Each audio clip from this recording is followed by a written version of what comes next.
orang bela. Tak ada lah, burung ni bukan orang bela. Dia tidur kat mana-mana je. Tapi ada orang bagi makan lah. Siapa nak bagi makan, beli dekat situ jagung, lepas tu bagi dia makan.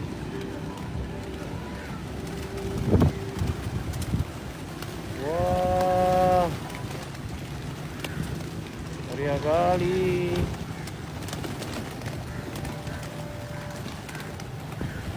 Wah, di kerumun saya ni. Wah.